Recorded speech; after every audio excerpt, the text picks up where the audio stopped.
दोस्तों, एक घर में एक जमींदार और उसकी घरवाली रहते थे। घर में दो ही जने थे। जमींदार खेत में काम करता और उसकी पत्नी घर का काम करती थी।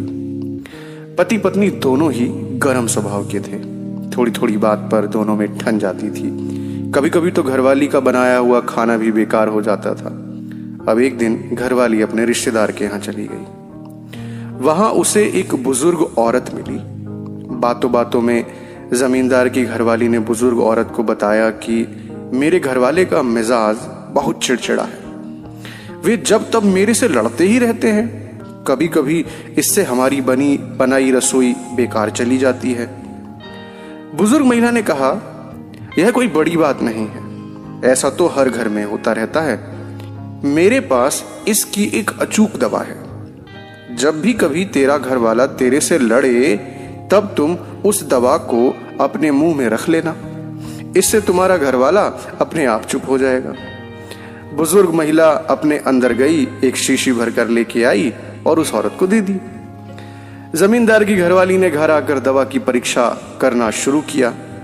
जब भी जमींदार उससे लड़ता वह दवा मुंह में रख लेती। इससे काफी असर दिखाई दिया। जमींदार का लड़ना काफी कम हो गया। यह देखकर वह बहुत खुश हो गई। वह खुशी खुशी बुजुर्ग महिला के पास गई और कहा कि आपकी दवा तो बड़ी कारगर सिद्ध हुई। आपने इसमें ऐसा क्या डाला है, जरा बता दें। मैं इसे घर में ही बना लूंगी, बार बार आना जाना मुश्किल हो जाता है। इस पर बुजुर्ग महिला ने जवाब दिया कि जो शीशी मैंने तुम्हें दी थी उसमें सिर्फ पानी के सिवाय और कुछ नहीं था। तुम्हारी समस्या का हल तो तुम्हारे चुप रहने से हुआ है।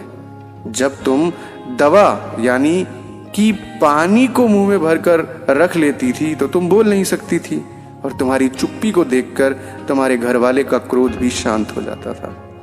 इसी को एक चुप 100 सुख कहते हैं। बुजुर्ग महिला ने जमींदार की घरवाली को सीख दी कि इस दवा को कभी भूलना मत, और अगर किसी और को जरूरत पड़े तो आगे भी लेते रहना। जमींदार की घरवाली ने बुजुर्ग महिला की बात को गांठ बांध लिया और खुशी खुशी अपने घर वापस चली गई। तो दोस्तों, इस कहानी में इतना ही। मिलते हैं एक और नई शानदार कहानी में। तब तक